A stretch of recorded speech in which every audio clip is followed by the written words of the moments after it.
Hello, and we are now going to start our review for June 10th, 2019 for Math 160.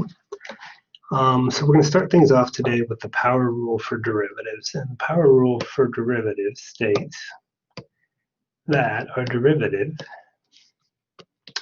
of x raised to any power k, so here k is obviously going to be in integers, excuse me, a real number, is going to be equal to k times x to the k minus 1.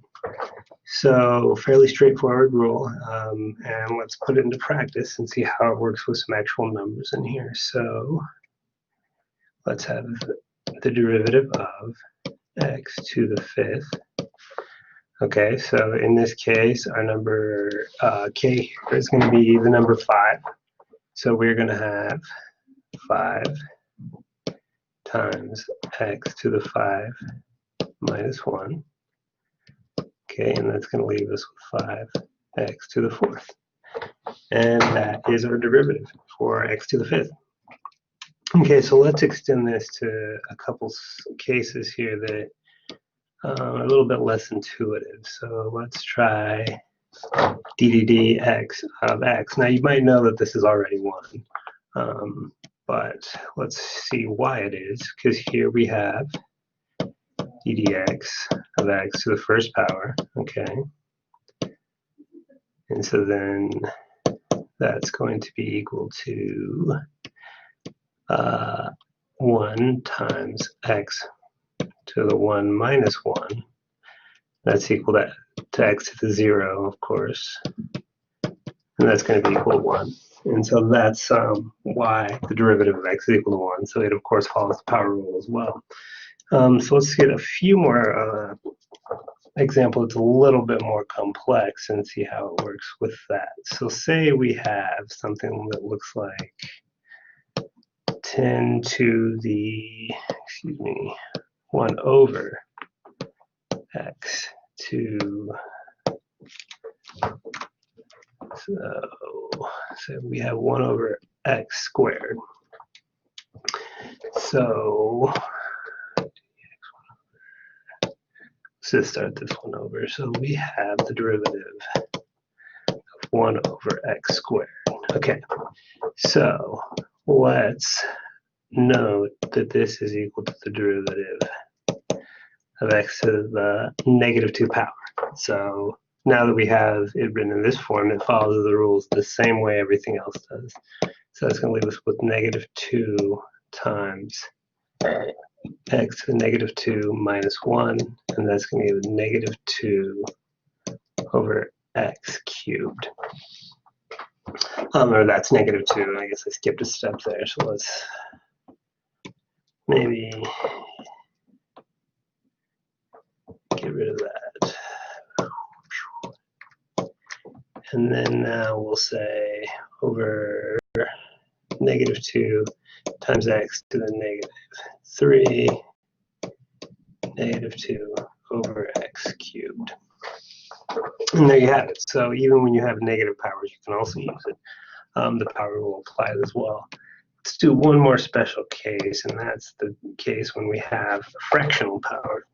So say we have the 5th root of x. Well, we know that the 5th root of x can also be written as x to the 1/5. And now, since our power rule applies for all real numbers, we can apply it here.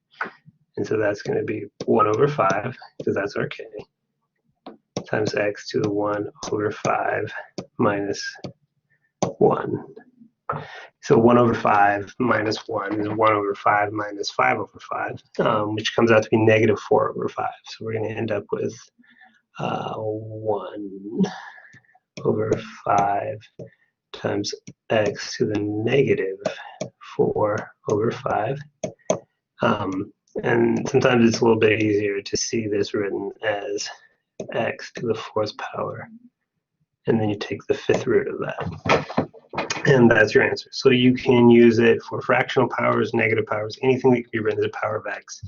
A function just by itself like that, you can use your power rule for derivatives.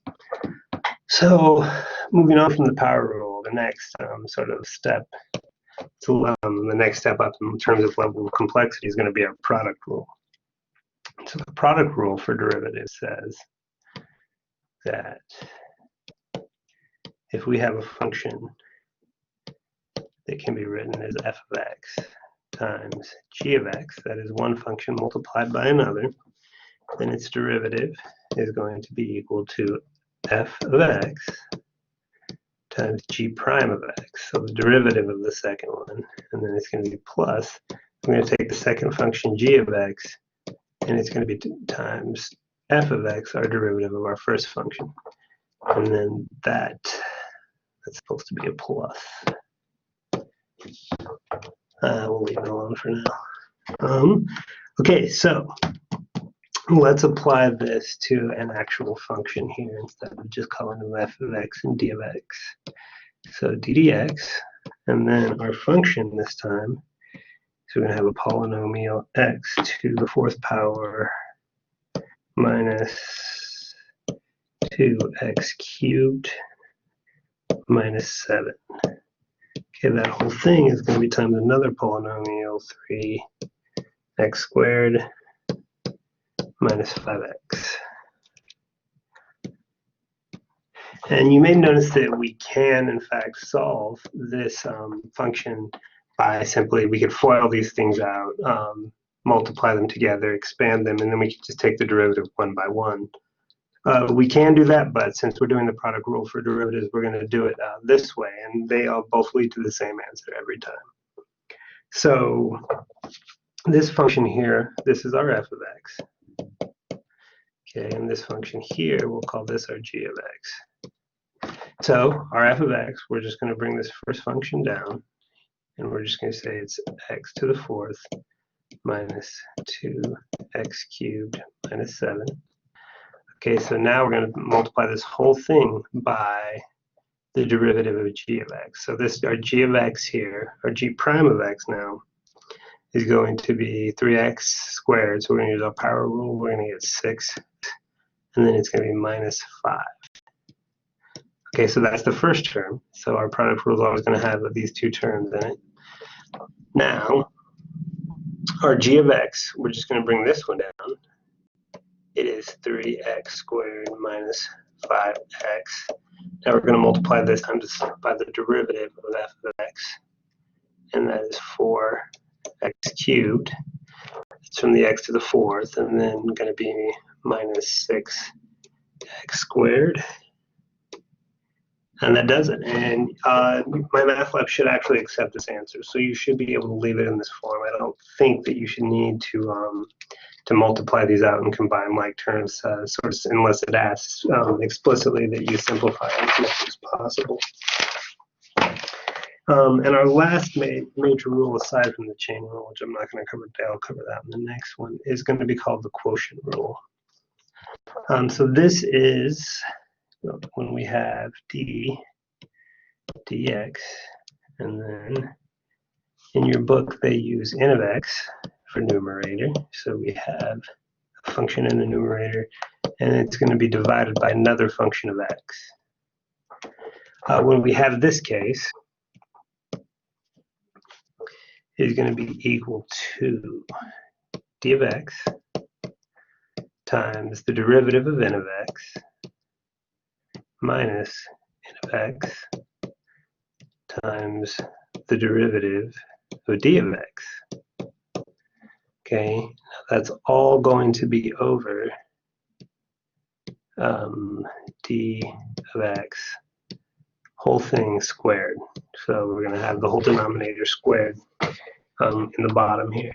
So a handy mnemonic for remembering this is if we write our n of x here, our numerator, d of x here, our denominator, what we're going to say, we'll call this one high, it being on top, and this one low, it being on bottom.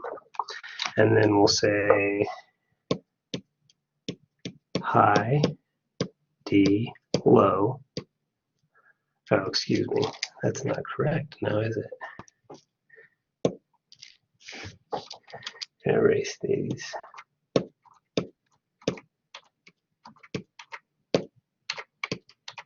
Okay, so it's going to be low d high. All right, low times the derivative of high minus high times the derivative of low. And then you say over the square of what's below. And so that's a good handy way to remember this because it is kind of complicated. So let's try and put this into practice. Let's have our function be f of x equal to x squared minus 3x all over x minus 1. Okay, and let's find the derivative of this. So dx. Okay, so low d high. So it's going to be low is our bottom function, x minus 1. Okay, that's going to be times our derivative 2x minus 3. Okay, minus high d low. So we're just going to take the numerator here, this whole function, times the derivative of x minus 1, which just happens to be x, okay, over x minus 1 squared. So my math lab might take this answer, but I'm going to go ahead and simplify this one a little bit. So if you expand the multiplication here, we'll get 2x squared minus 5x plus 3 minus x squared plus 3x x minus 1 whole thing squared. And then finally that reduces to x squared minus 2x plus 3 and then over x minus 1. And you generally don't need to expand out the denominator with the square part there. Usually you can just leave it like that. And in fact, my math lab might even accept the second one here. It's worth a try. So that's all I have for today, and hopefully this was helpful.